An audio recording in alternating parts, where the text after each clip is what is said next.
Well, here is part 2 of section 7-3, the cell function notes, and we're going to talk about osmosis. If a substance is able to diffuse across a membrane, the membrane is said to be permeable to it. So permeable means that something can diffuse across it. So if this is the cell membrane, something can either go into, if this is the inside and this is the outside of the cell, or it can go the other way. So permeable means that it allows something to move back and forth. A membrane is impermeable, and so im means that things cannot pass across it. So impermeable means not. So nothing can go across that cell membrane. Most membranes are said to be selectively permeable. Selectively permeable means that some substances can pass across and others cannot. So it's kind of picky as far as what it's letting into the cell and what is leaving the cell. Osmosis is the diffusion of water across or through a selectively permeable membrane. Now, we've already talked about diffusion, and we said that diffusion is anything that moves from a level of high concentration to a level of low concentration. And in diffusion, there is no energy. What you have to remember about osmosis is just water. Only H2O when we talk about osmosis. That's the only thing that is moving back and forth across the membrane. Everything else stays where it's at. So if you're watching the animation, once again, I want to remind you, the only movement is by the water particles. That's the only thing that's moving in this animation over here is the water. Water moves from a high water potential. So if it has high water, it's going to have low solute, to a low water potential with high solute. You notice those are opposite. So high water, low solute, or low water, high solute.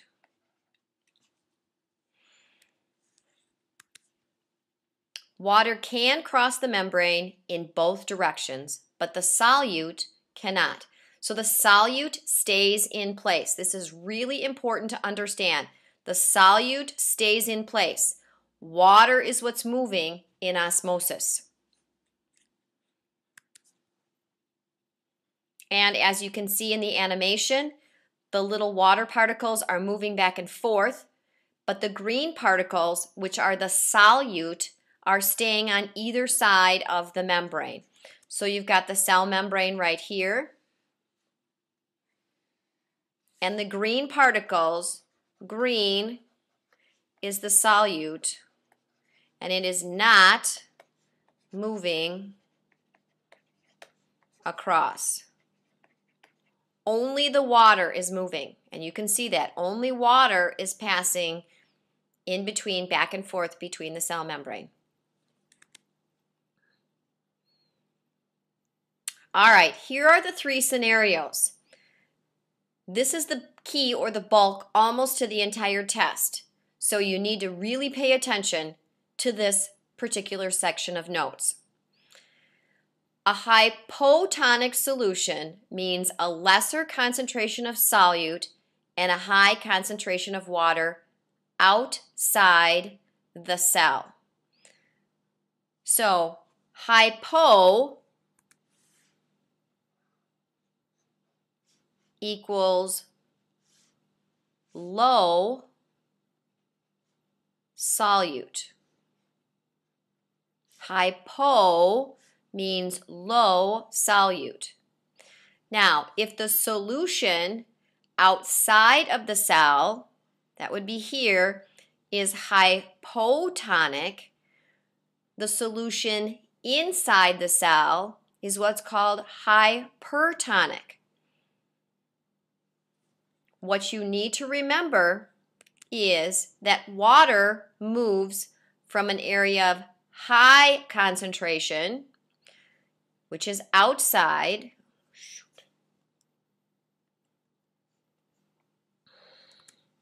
water moves from an area of high concentration into, and there's your arrow, into the cell. The solute stays the same. So the solute outside, sorry about that, the solute outside is 10%, which means there's 90% water. The solute inside the cell is 20%, which means inside it's 80% water.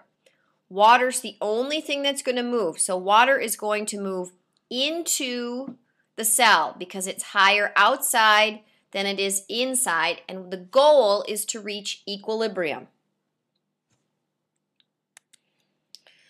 Hypertonic, once again, is going to be the opposite. In a hypertonic solution, hyper means high solute, low water. So when we're looking at the illustration over here, you'll notice that there's 80% or 20% salt, which means the solution is 80% water. Inside the cell, there's 10% salt, which means inside the cell, there's 90% water. Water is going to move from an area of high concentration, there's 90% water, out of the cell to where it's lower. Remember, outside of the cell, it's 80% water. So when you're trying to remember the difference between hypo and hyper, think of the amount of solute, not the amount of water. In an isotonic solution, iso means the same, or iso means equal. That means there's the same amount of solute on the outside in this solution than there is on the inside of the cell. So iso means that both the solute and the water in and outside of the cell are the same.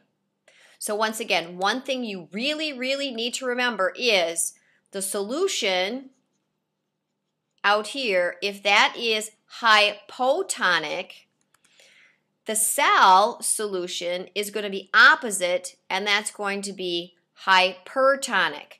Hypo, remember, is low solute. Hyper is high solute. And water moves from an area of high concentration to an area of low concentration. All right, here's another example of how this is happening. And look what is actually happening to the cell in each of the different solutions.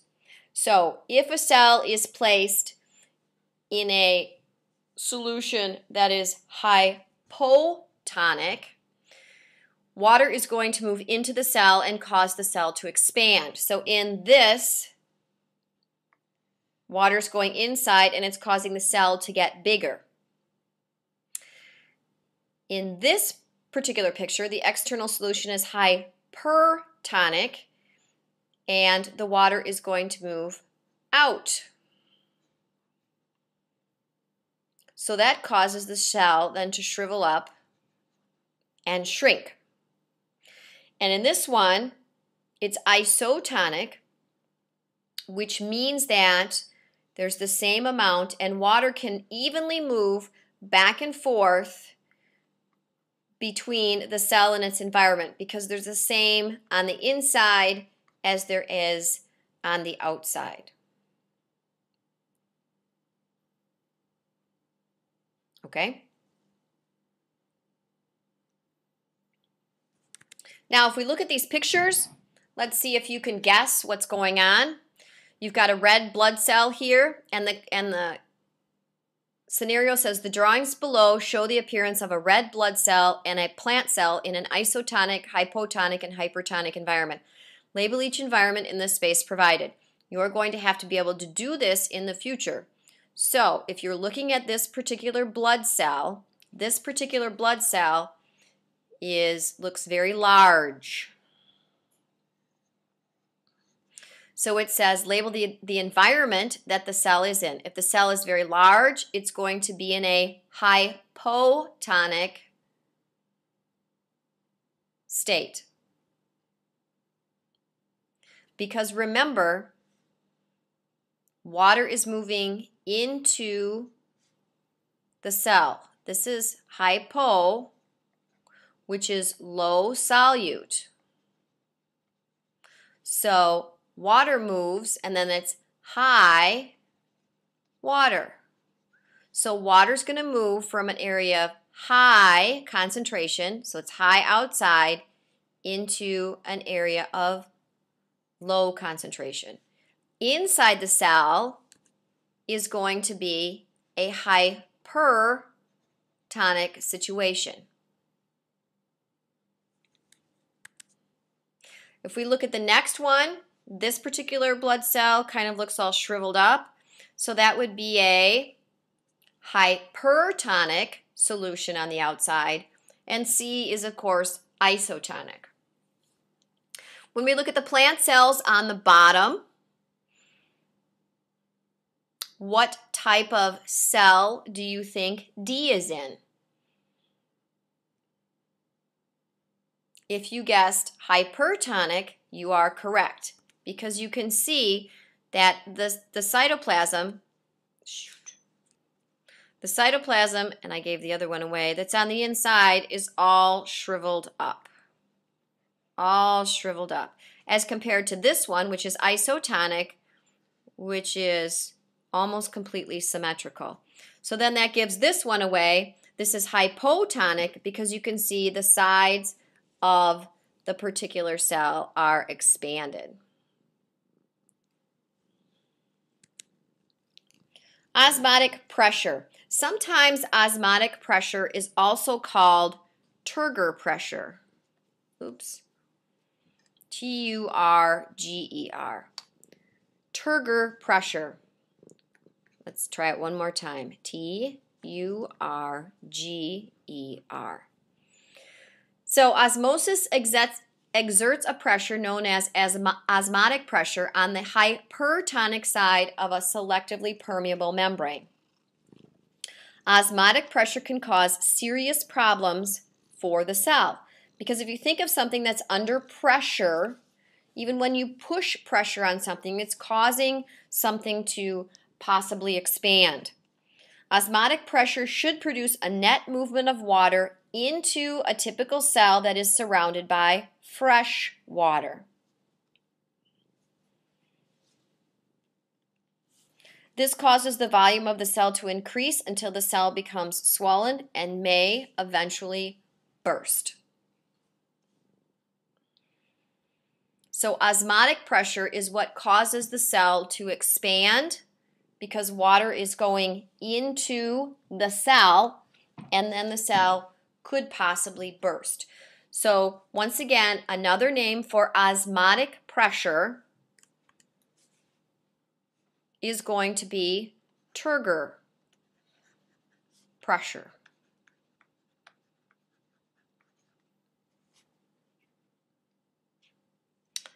And that concludes the notes on osmosis.